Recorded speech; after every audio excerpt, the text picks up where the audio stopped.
about a quick story I saw today about Liverpool, and that's that they have an interest in West Ham's Mohamed Kudus, and they may be looking to make a move for him this summer. Could you see that happening, Lawless, or do you think West Ham will push back against any attempt to sell Kudus to anybody, let alone Liverpool? I think it would take a huge transfer fee.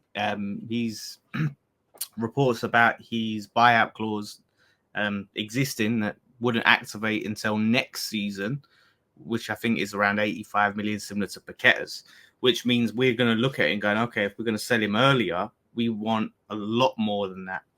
Otherwise, I can't see us selling him.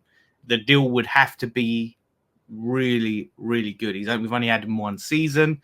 Paqueta is up in the air. We don't know whether he's going to be banned or not, or if he's not banned, if he's going to go off to Man City.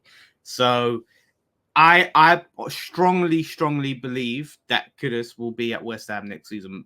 Liverpool, unless they get crazy money for Salah, I can't really see him splashing big money. We haven't seen it so much in the past few seasons, apart from like Darwin Núñez or something. I don't know if I can see him really spending a load of money on one player like that. Like, it would take well over 100 mil for us to sell him earlier than his release clause. So I don't want to see him go. I love him. I think he's quality, and I think he'd be class for Liverpool. He'd be top class. It's interesting actually. Now Klopp's gone, they shifted from Jared Bowen now to Kudus. Jared Bowen was the big player that they really wanted, and now it's Kudus. So yeah, it's going to be an interesting one. I want to keep him though, see how he plays in this new Lopetegui system. I suppose they've got to start thinking about it though, haven't they, Staffy? The sort of the long-term replacement of Mohamed Salah, who isn't getting any younger.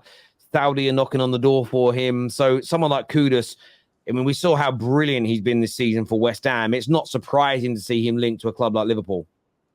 Yeah, it would be a great signing for them. I think it's time to let Salah go. I think it's time for Salah to go to Saudi Arabia and collect that back. Listen, he's done his time at Liverpool. He's won at least one trophy of each. Arguably the best ever player in their club's history. Did more than Gerrard ever did. So, listen, it's time for him to go collect that bag. Last season, they were offered, 200 million for him? They said no.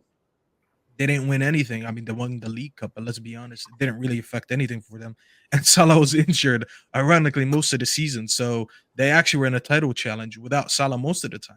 There was actually a lot of fans that were saying Salah was underperforming when he came back from injury. So they're not going to get that 200 million for him that they were offered last year, but they could still get good money for Salah. And listen, Arne Slot, give him that money. Give him that money to work with Edward, what's his name, Michael Edwards and everyone else.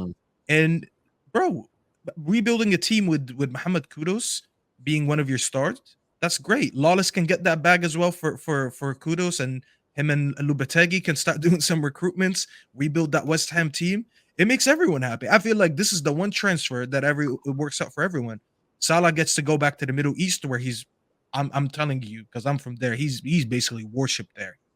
And as I said, sets his life basically with all that money that he's going to be getting paid in Saudi Arabia. Liverpool got to rebuild with Arne Slot with that money they're going to be offered, and whatever money they're going to get from Mohamed Kudus, they get to rebuild there too. Not to mention that Mohamed Kudus is a brilliant player. Brilliant. He can play in the 10 and he can play in the wing. His first touch is great. His control on the ball is great. We've seen him come out with moments of brilliance and score goals out of nowhere. More recently, that goal in the final game of the season against City. I can't tell you the last time I seen someone flick the ball like that and just do an overhead kick like that. Brilliant player. He can do a lot of the ball. So it would be a great transfer for Liverpool. I actually don't hope it happens because I don't like Liverpool, but if it does happen, it's a brilliant move for everyone in my opinion. Right. How much do you think they're paying though? How much you think? How much did you pay for him? We paid about 40 million. 40? 40. I feel like he wouldn't go for anything less than 80. Yeah, about 80 million. Do you know what's crazy though? What kind of football does Lopetegui play? What is he sort of brand? His possession. He plays a possession-based style of football. Likes to play quick triangles, that sort of thing, and quick one-touch passing type of thing.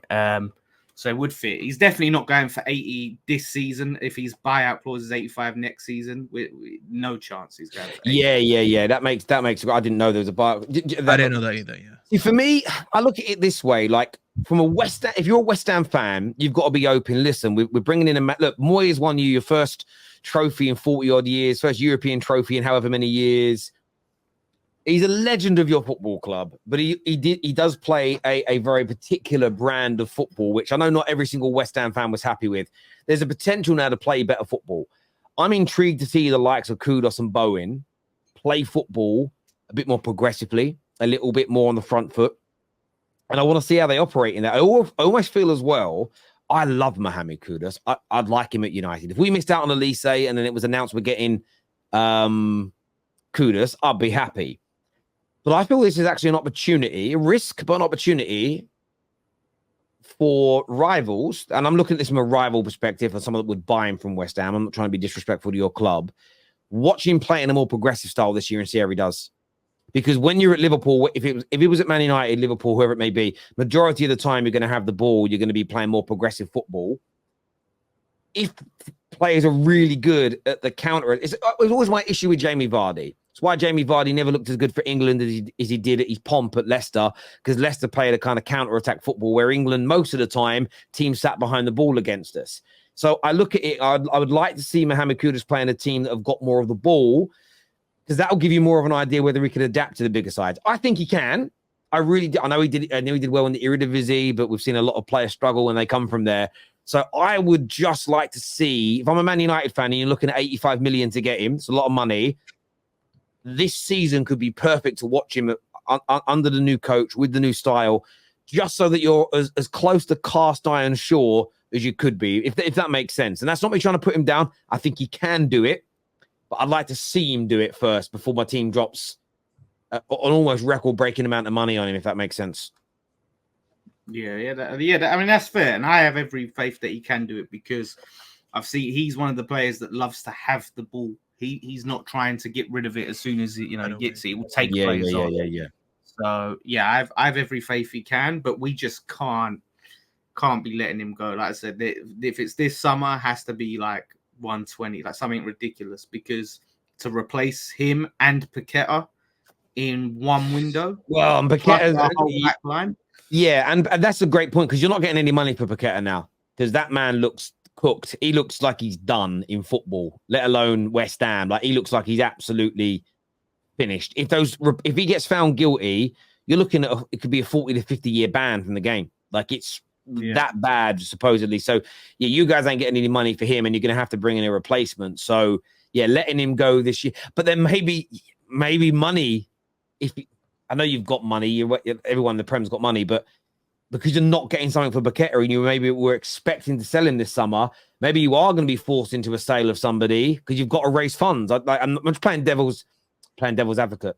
Yeah, there could be a bit. We've got to basically rebuild our entire back line almost. So yeah, that's not completely unfeasible for us to look to do that if someone comes in for him. But that would not be, I don't think it'd be an easy negotiation. I think, someone would try and come in and offer 80 and we would say no chance. Like I said, if next season we're getting a minimum of 85 next summer, if someone buys him, there's no way we're selling him for even the price of the release clause that would be next season. Yeah, and especially if you're not in financial difficulties at this point, because the club can probably go, do you know what, we can stomach a loss on the Paqueta not leaving for money now. Viewers, let us know what you think and let us know what you feel.